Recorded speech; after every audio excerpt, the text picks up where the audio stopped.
Yeah, hello. Okay.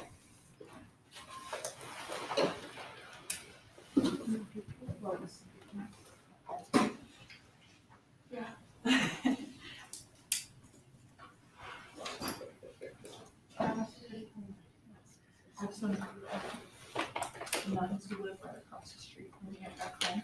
They're literally and they're Nigerian. So they're cool. They finally removed the clock from the wall. Huh? They finally removed the clock from the wall. They've given up entirely trying to tell time. But you guys certainly do not deserve to know time.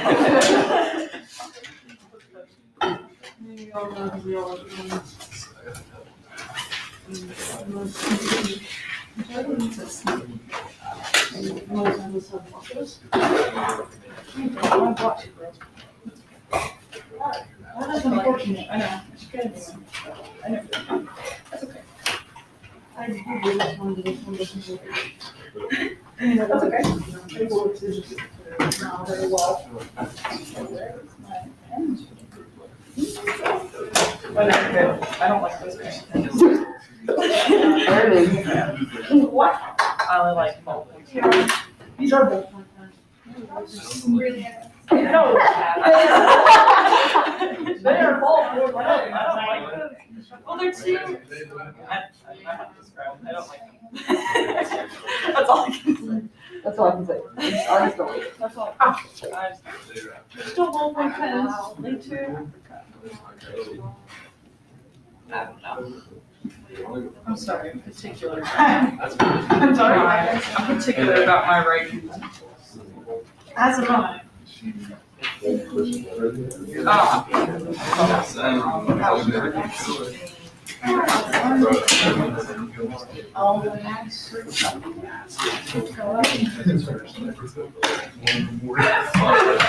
know.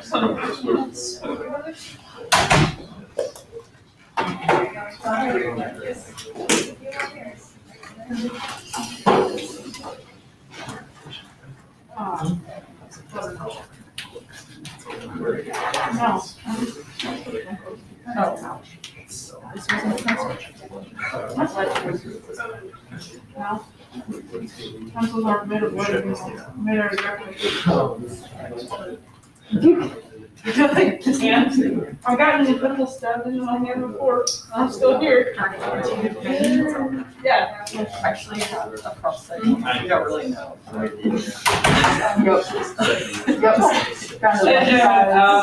Just about 11 o'clock, if I may, I'll get underway. Today we're going to be continuing our discussion of Africa. Today, again, simply the difference is one of time. Today we're going to be picking up right around the year 1000 and looking at right around the year 1500. We had spent a good deal of time in the previous class talking about what really was one of the most remarkable trends in early Africa, and we said, in fact, it was the Bantu migrations. These people who eventually, we said, although they would start in modern-day Nigeria, would end up dominating a good portion of the southern reaches of Africa. And that's where we had left off last time. What we begin to see as the Bantu groups really penetrate deep into Africa is we see that the same way of life that they had known previously in the areas they had left in Nigeria begins to get repeated. And so we're talking, in fact, about increasingly settled agricultural ways. We're also talking about a rising population. For the same reasons that they were very successful in the initial homeland, Bantu peoples continue to really have larger and larger numbers. In fact, we think that in addition to the crops they had already used previously, an entirely new crop gets to be introduced into Africa at this point, and one that's really of particular importance for its history. And this is going to come from sailors in what today is modern-day Indonesia, who very often will go to Madagascar, this island here, and trade, and some of their products will also make it further onto the continent. What really ends up changing, in fact, the agricultural scene for several of these areas of Southern Africa are bananas. I'm going to actually take a second and pause here because this is actually how bananas grow in the wild. It's not actually what you would think. I'll allow you to stare at this for a while because I guarantee you, in 5 years from now, this is potentially the only thing you will have taken away from this class. So really look good and hard at those bananas. All right. So who cares about bananas? We think that one of the reasons why bananas become a very important crop in Africa is that you do not have to clear the forest to be able to plant them. Bananas will very happily be grown in even areas that are heavily forested, which meant that it's actually far less labor for the Bantu peoples to plant bananas. And in turn, once you do that, you end up getting one more source of protein in your diet. So in fact, if anything, this product, which comes from abroad, ends up actually helping Africans considerably in the long run. We do not tend to think that most of the villages, the Bantu villages that spring up, are really in some ways much more complex than the ones that they had in their original homeland. Most of these villages, they don't have anything like a kind of elaborate, big-scale kingdoms initially, or empires, or really complex bureaucracy, or anything like this. What we see are villages that are run by kinship groups. Very often, fathers or patriarchs will have a lot of power within them. And in fact, again, as we mentioned earlier, this is one of the reasons that some of these villages tend to be very weak. Really, in some cases, they'll be destroyed, be refounded. It's a very common thing. If there's something new in the period we're talking about today, from the year 1000 on, these kind of very sort of small, weak, kin-based villages begin to undergo new challenges.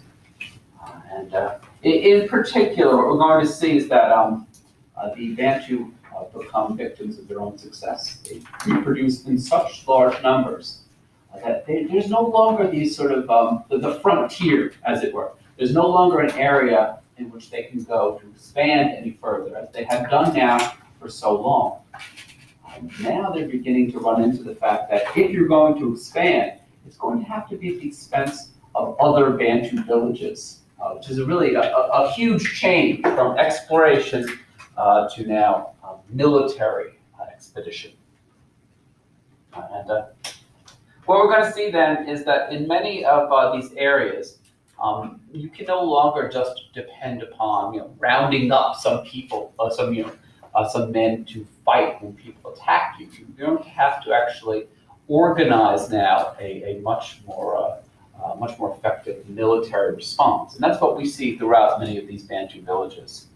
We're going to see now that whatever sort of kin-based structures and respect for tradition that used to exist, now what's going to sweep in is much more a military organization, much more hierarchy, much more clear sense of who exactly is in the army, who's required to fight and train, and on top of that, what we're going to see now is not just fathers or people or grandfathers who are important, but increasing military chiefs, people who could actually successfully either attack others or at very least stave off attack from other Bantu villages. What we'll see then is the most successful of these generals now who come to the fore are going to begin to carve out small kingdoms for themselves, the ones who can actually successfully take others' property, essentially. This occurs throughout many of the regions within sub-Saharan Africa at this time. To give you just one example that's interesting for our purposes, it is this area here, which becomes known as Benin. Not exactly as you can see where the modern Benin is. Benin really starts off in this area that is fairly forested, an area where people tend to do agriculture, slowly clearing the countryside. But really, in some ways, exactly the sort of new kingdom that found. Kingdom that is primarily based upon military authority now. And in which these military leaders and the other people in the army control both important cities, small cities, villages more or less, and also the surrounding countryside. All comes into the hands of military leaders. The ruler in this region, known as Benin, is known as an Oba. The Oba, really, by our terms, would simply be a king. Exactly this kind of figure that now is becoming to the fore in Africa. Someone who is militarily skilled, someone who constantly tries to, by the way, push back against other important families, to try to concentrate power for himself, and who is constantly going on wars of invasion, of expansion. And part of the power of the Oba too, we think that this is a figure who was powerful in military, but also in spiritual areas. The Oba could, for instance, he actually carries out many spiritual rituals, religious rituals, including in some cases sacrifice of slaves gained through war. So this is someone who's also powerful in that area. One of the reasons I chose Benin to talk about, although it's representative of many of these new kingdoms, is that unlike many other places in Africa during this time period, we actually are able to look at a few faces of people who lived in Benin, and that it's especially because of these brass structures that were created in Benin in this roughly within this time period. And you can see here some of the figures. Again, a lot of them having all sorts of military armor and weapons here, because that is the root of their power.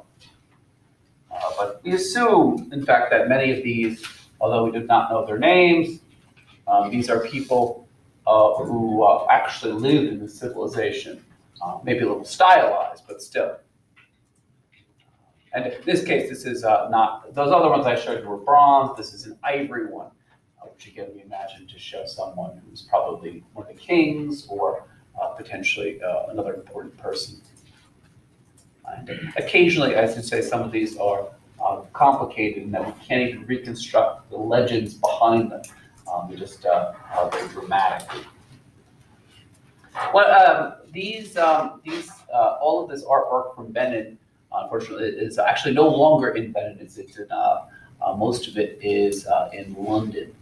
During the British Empire, in fact, a lot of it was simply stripped. And there's actually a large controversy today over whether or not they will ever give back these bronzes or not to Benin. It's not entirely clear that they will.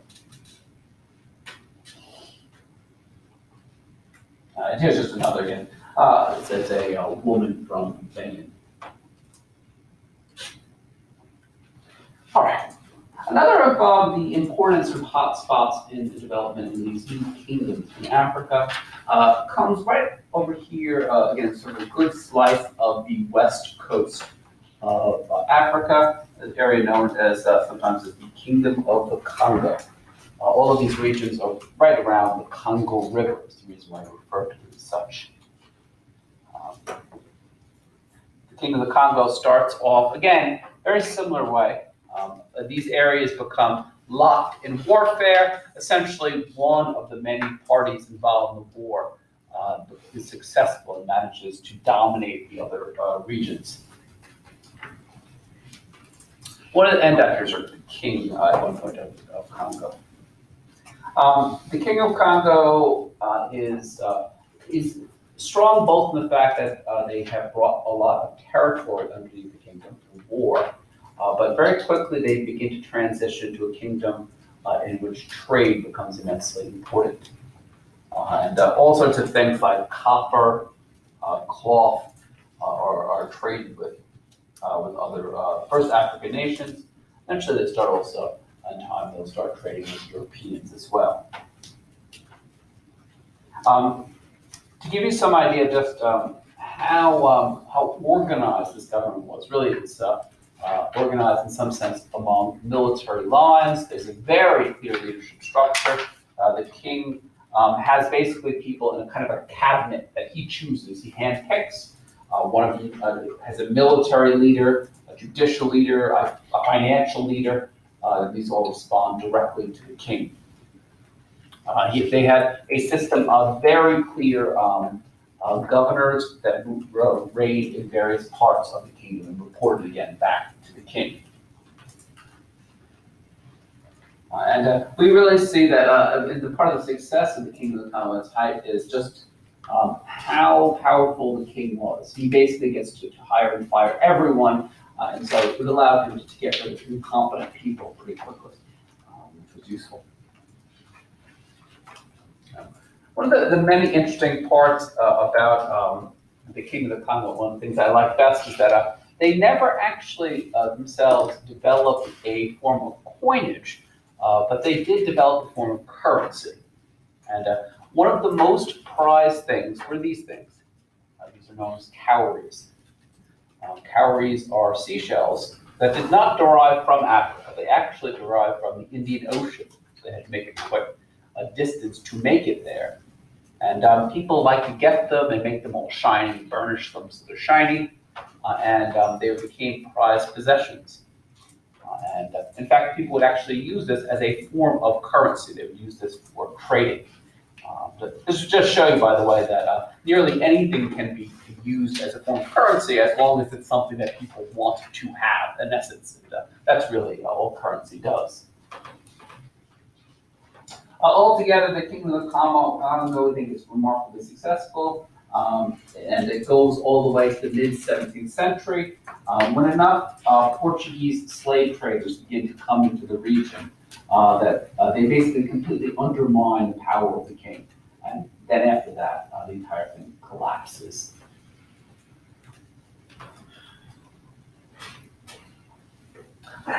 Some of the other West African nations that become successful during this period are ones that had significant contacts with the Muslim world to the north. And you'll see, of course, if you look at this map, this green splotch here, the Mali Empire, is the successor state to the Ghana Empire that we talked about previously. And you notice, by the way, the green splotch has grown in length since we last saw it. And just out of curiosity, yes, Timbuktu is actually a real place. This, in some sense, it made a lot of sense for the Mali Empire to take over most of the same exact forms of trade that had made the Ghana Empire previous very successful. Metals that you get after, say gold especially, but other metals as well. Ivory. Any sort of items you could get from like exotic animals, they would trade in those, things that people couldn't get in the Muslim world. And there are other areas in which we think Muslims begin to trade heavily. This just becomes the best of them. They're basically the largest and the richest of these new kingdoms that makes a lot of money for trade with Muslim groups. We'll talk a little bit more about this later in the week, but especially one of the important leaders within the Mali Empire is this guy here, known as Sunjata, the so-called Lion Prince, who, before he becomes king, he underwent a period of exile from his own country. But he uses it to slowly cobble together this new group of warriors to enter into alliances with neighboring powers and to go to basically to fight a lot on the battlefield, which gained him this reputation for bravery. Especially a lot of his battles supposedly were used cavalry very effectively, horses. Later, Sunjata will come home and then consolidate his hold on the Mali Empire and raise that empire to new heights. And it's in part because he achieves this legendary status, which is part of the reason why, as we'll see later on, an entire epic then gets told about it. What we think that Sundiata begins to demand is that although there are lots of people who have power, or chiefs basically, in his territory, there is only one emperor. And he actually is the first to begin to use the term Mansa, a term that by our understanding is something just like emperor, one man rule. Now, although we think that Sundiata comes into power primarily because of his military experience and his abilities on the battlefront, we do now see that once he's in charge, the Mali Empire was able to basically sit back and let the money roll in.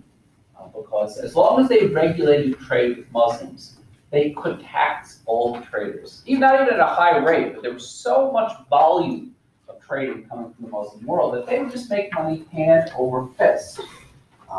In fact, they even begin to make money, for instance, from certain crops like beans or rice or cotton, which the Muslims also begin to buy up.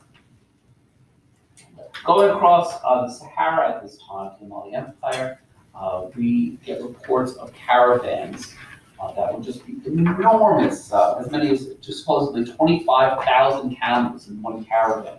We're really talking about a lot of trade that is taking place in this empire. Just to give you some idea, it's very difficult, but the money, we do have, again, some artworks that were commissioned in the Mali Empire at this time that show you just the money they had.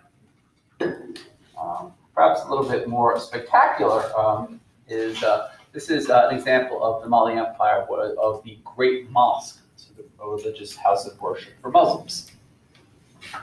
Although this is actually the core of this is medieval, a lot of it has had to be rebuilt over the years because of the materials they use. So some of it is also modern.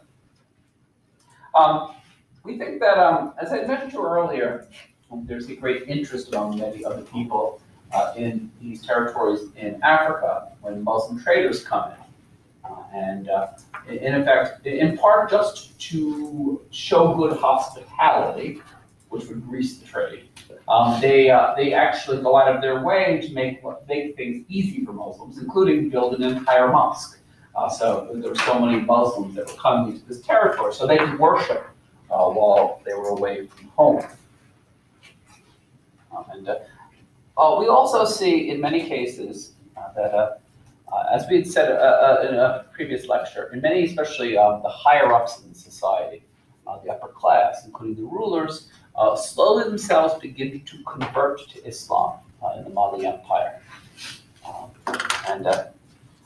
We do not, they encourage the spread of Islam among their people in their kingdoms, but they don't require it. So if you want to convert to Islam, great, but they also seem to accept the fact that that's not a majority position. It never was.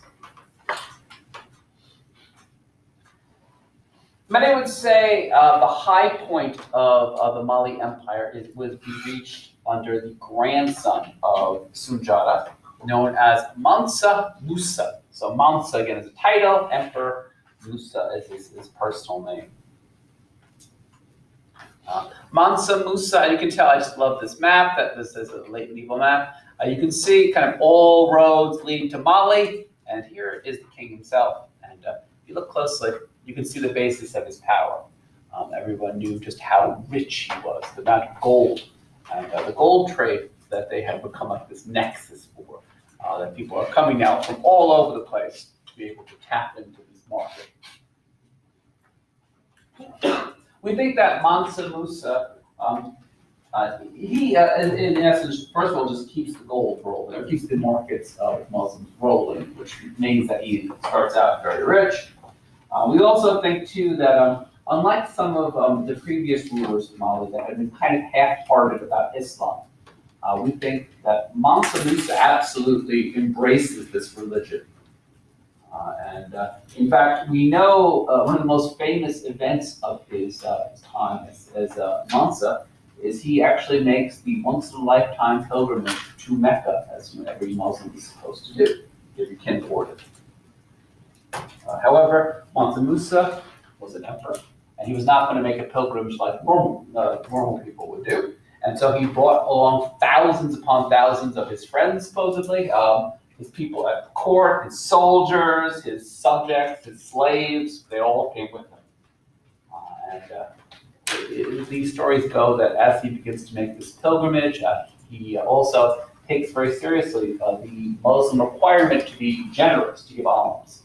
And so he actually will just hand out gold to all sorts of people along the way. Anyone who helps him, anyone who hosts him, anyone who sees him practically. It's actually said that in certain parts that Mansa Musa visits, he hands out so much gold that he actually floods the market all at once, and so the price of gold begins to drop. And you never release your damaged gold so quickly.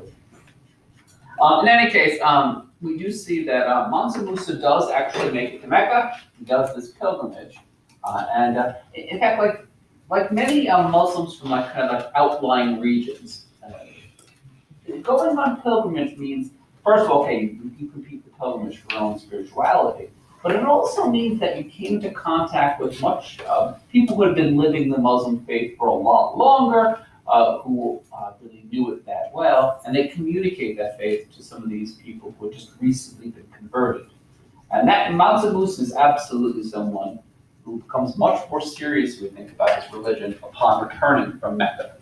And so, for instance, he will build even more mosques and areas within his kingdom. And he also is envious of the fact that in many of these more established Muslim countries, there is a tradition of learning, the same tradition we've talked about in this class. But he says, well, we don't have any of that in the Mali Empire. And what we see him beginning to do is he sends out offers to professors who study all sorts of things in Muslim territories and said, come to my kingdom. You can continue to do teaching and research, but do it for me now, rather than where you've been doing previously. In fact, though it's not really very well known, for a certain period of time, the Mali Empire ends up becoming this center of Muslim learning. And we actually still have all sorts of manuscripts, Muslim manuscripts in the Mali, what used to be the Mali Empire, in which we can see just how much learning there was going on, how many different books, how much teaching. As you can see, unfortunately, not all these manuscripts are really taken care of as well as they should be.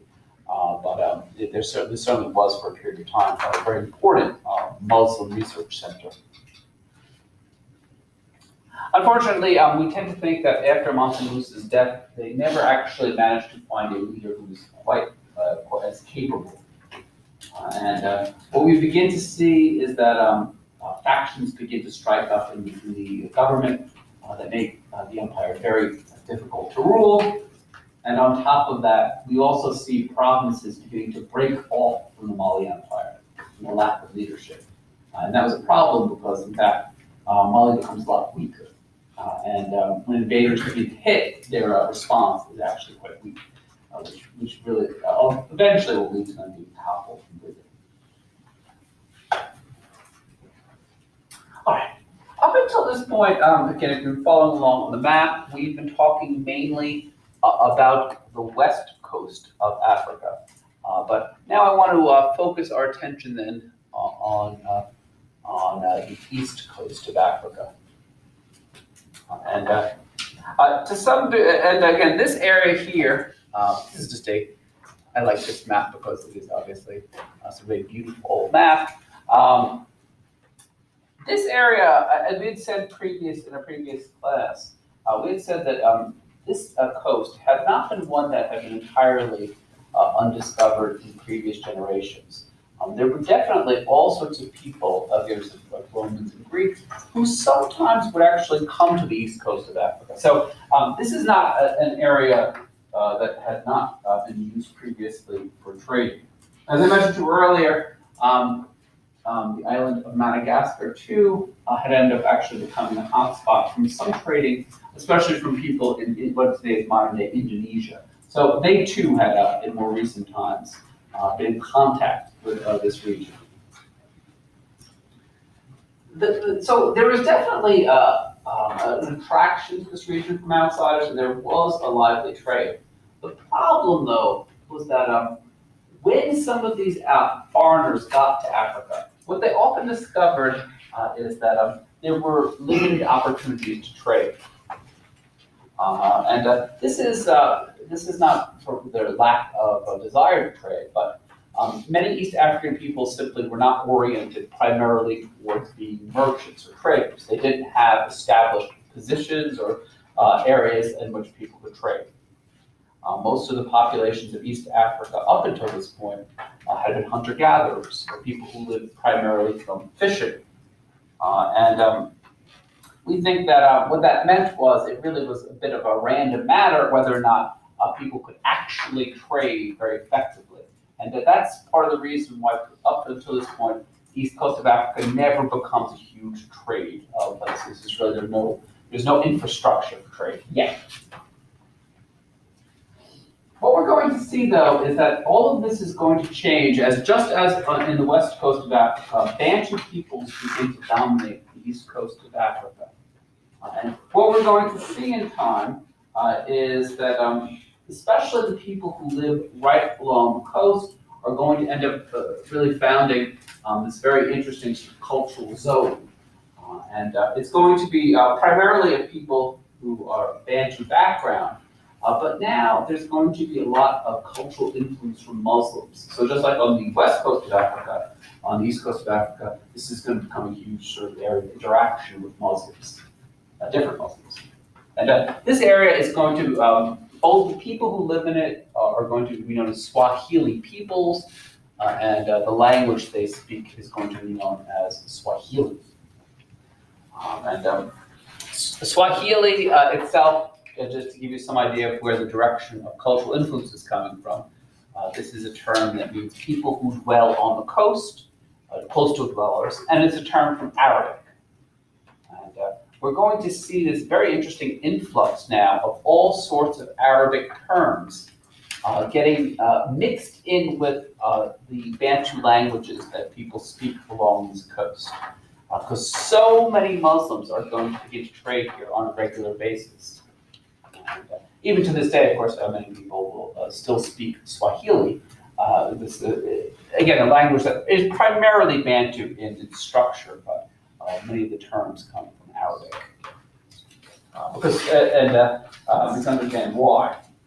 Many of their terms having to do with trade, specifically the items they're trading, are all in Arabic because they're talking with Muslims on a regular basis, so it makes a lot of sense. And this entire region, too, we think, although there's slightly different variations of dialects on the language, you could speak Swahili around this entire coast in time and be perfectly well understood by everybody. We're going to see now is that all of a sudden Muslim merchants, for similar reason to Muslims on the other coast of Africa, are going to begin to become very interested in trading. And again, precious metals like gold especially has come to the market, ivory, any sort of like, think of any animal at the time that could only be found in Africa. These are the sort of things that people wanted to get. So think about, for instance, if you wanted to get a leopard skin print, you actually had to get a leopard skin, tortoise shells, any of these kind of exotic things that could be sold then in Muslim territories were sold at this period. In many cases, what we'll see is that they will, on the Swahili coast, they'll want to get things like, for instance, pottery, glass, clothing, all of these things, these sort of finished products that they couldn't previously get in Africa. They want to trade with the outsiders for those things. Altogether, we see now in this period, especially starting in the 11th century, is all of a sudden now there's this huge influx of traders, and we see that now instead of just having the random lucky person trading with outsiders, now you're going to begin to see trading posts that begin to develop. and cities that become far richer as a result of this constant interaction with outsiders is going to significantly change people's lives. And, this is something we've seen, of course, before, that previous to this point, we do not simply think that people had enough money in this area to be able to build using anything but mud brick. But all of a sudden now, you begin to see all sorts of buildings go up that reflect a lot more money. The lintel here is actually from this period, nothing else is. And here you give some of the, again, so these stone structures that begin to go up during this period of time, a large portion of which now are generated through this constant trade with Muslims. Really, to some degree, the story that on the east coast of Africa is not one that's very different from the west coast of Africa. We think that local chiefs are smart enough to recognize that as long as they keep taxing these people who came in, the tax merchants at a reasonable level, really they didn't have to do a whole lot else. That they had to do is keep order. They had to make sure, and that was usually enough to be able to make sure the money rolled in. Again, I'm not to say this is an easy job at times. Yes, they have to control merchants. They have to make sure that robbery doesn't take place. These kinds of things. But by and large, the way that chiefs become in this region become richer and richer is simply making sure that the trade is unimpeded, and that was enough at this time period. In many cases, too, to give you just one example, this is what was known as the island of Kilwa. It's one of these small islands that's off the east coast of Africa. We have basically almost, before this period, we have almost zero information about this island. What we think Kilwa was probably this teeny little fishing village. Probably a few shacks were on the village. That was it. A teeny little population wasn't particularly hospitable altogether. Now, as you can get some idea from this later image of Kilwa all of a sudden, as the money begins to flow in from outsiders, completely transforms. You begin to see, in many cases, all of these stone buildings grow up, many of them more than 1 story large. The population shoots up all of a sudden. Now people don't have to simply rely completely upon fishing for their livelihood. Now they too begin to engage in this trade with outsiders, which means that we think that a lot of people in Kilwa become rich all of a sudden. And now, as opposed to just again having very little, people in Kilwa and the east coast of Africa, they're able to, for instance, set their tables with porcelain that had been made in China, and all sorts of other. We have a sort of silk that comes from China, perfumes from India, spices from India, all of these things, and pearls. So really, we think that as a result of all this trade, there's this transformation of many of these regions. And on top of all those other things, we think the East Coast begins to switch over now to using copper coinage. So they actually have proper coinage in the Swahili coast to be able to trade with the outsiders. Now, up until this point, I've just been talking about the cities directly on the coast as one of the areas that really do quite well. But this trade has this kind of effect that extends well beyond the coast as well. And one of the most famous examples of this is something known as Great Zimbabwe. Great Zimbabwe, Great Zimbabwe is located right around here. So it's one central region. Those who are playing along at home, by the way, this is also not where modern-day Zimbabwe is located either, which may also be confusing to you. But again, if you don't know where it is, just cast out the modern knowledge and you'll be happy. This is the the complex really known as Great Zimbabwe. I'll show you some of the image of this. This is the central enclosure of Great Zimbabwe, and this is just an up-close a view of some of the towers and the walls of Great Zimbabwe.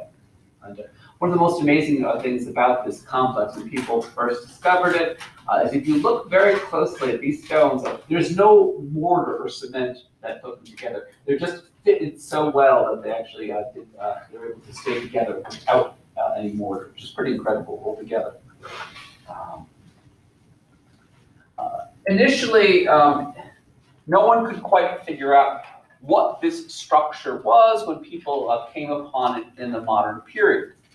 Now what we think Great Zimbabwe was essentially, in our terms, a middleman. We had long known about the Swahili coast and the fact that people were trading in large numbers there.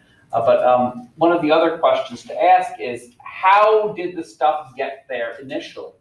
And one of probably the major centers that provided some of this stuff, someone has to go out and hunt the leopards or find the gold.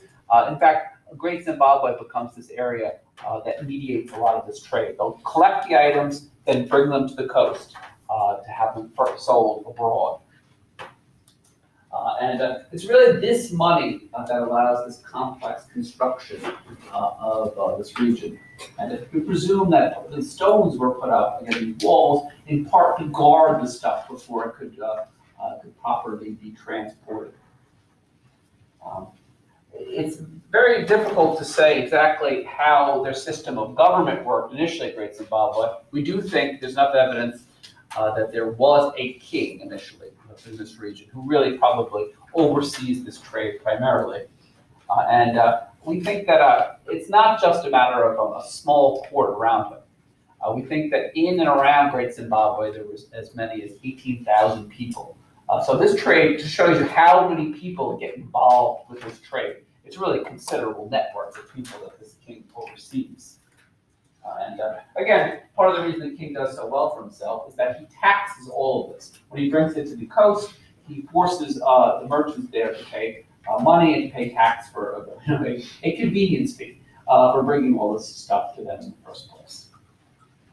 And we think that, in effect, so this is in some ways a kingdom that was built primarily upon trade.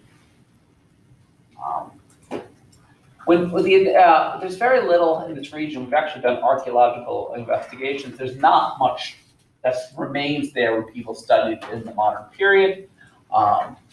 There was this one bird, but in effect, most of it had been stripped, and this trading center had just been completely abandoned.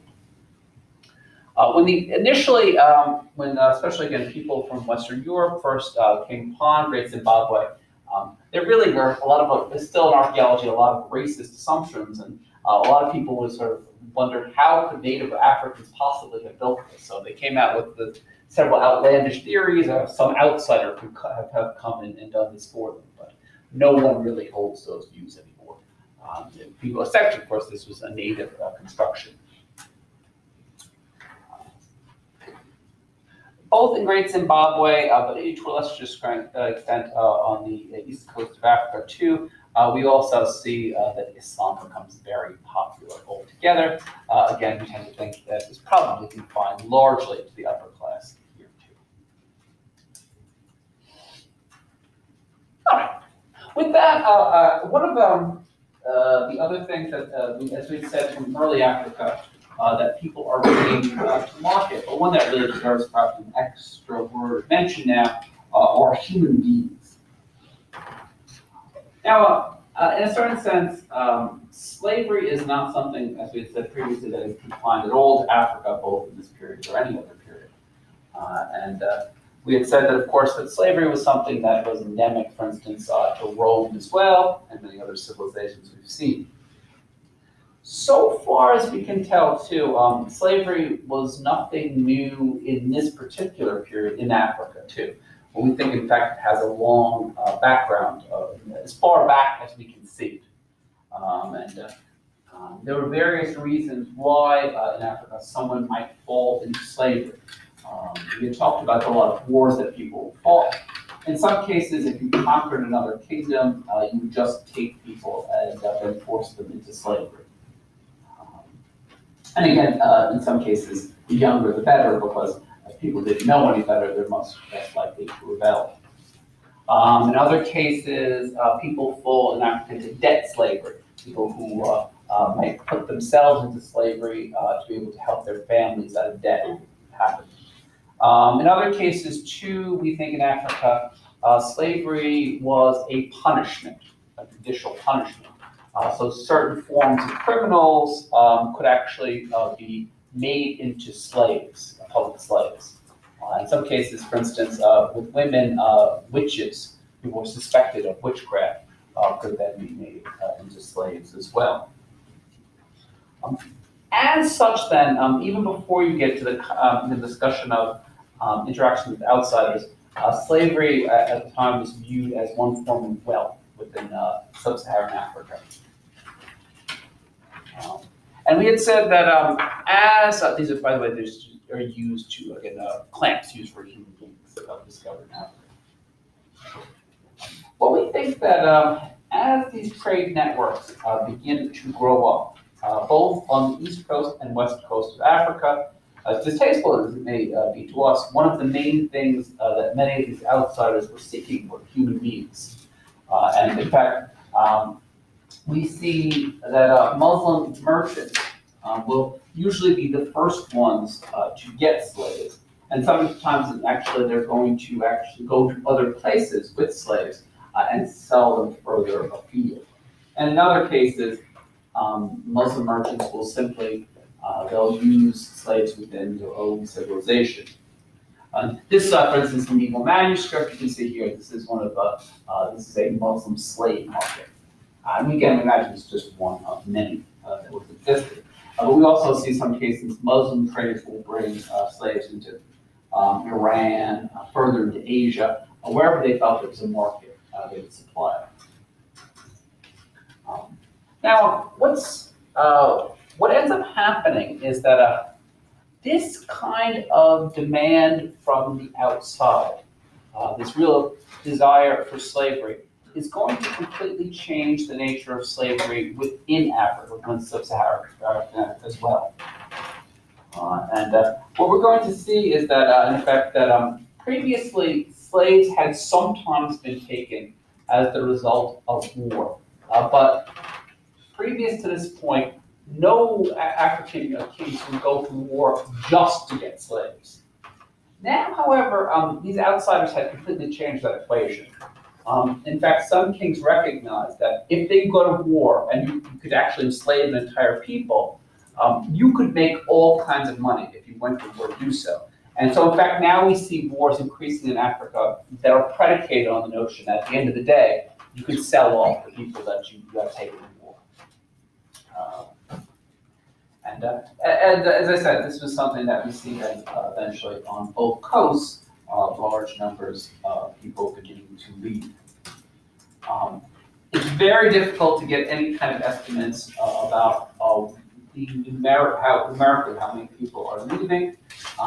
It's been estimated that in some years between 10 and 20,000 Africans would leave home as slaves.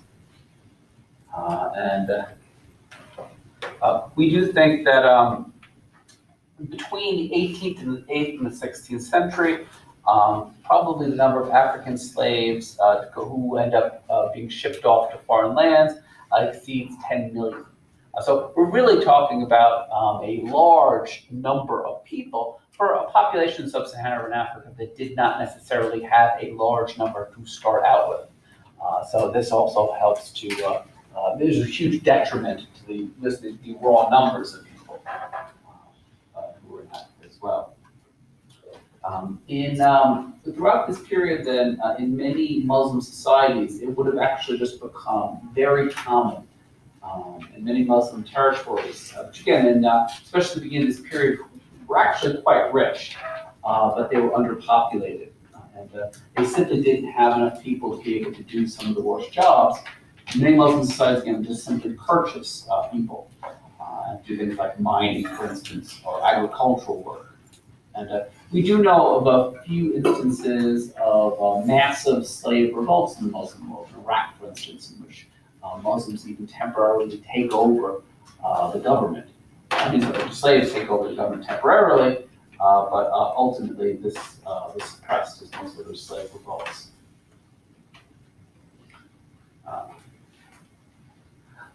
Altogether, what's the upshot for the sort of the long scale picture of slavery is that Muslims, as you probably know, Muslim traders are going to, in time, begin to dwindle as Muslim societies begin to lose a lot of their influence. However, what is important for the long run here is that Muslims are going to set up these networks of trade, both on the east coast and the west coast of Africa, and they will continue to exist. And the only difference for perspective of Africa or Africans was simply who was doing the trading. And as Muslims begin to get phased out, instead Western Europeans and then eventually Americans will take over the same exact kind of routes that previously had been used in networks and way of bringing people to market. And so, in essence, as we'll see later on in the class, when Western Europeans and Americans need slaves to be able to work on, for instance, plantations both in South America and North America, they're going to go back to the same exact places that now had existed for centuries, in essence.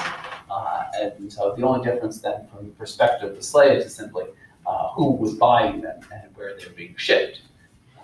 But most of course, the torturous way of life remained pretty much the same as well.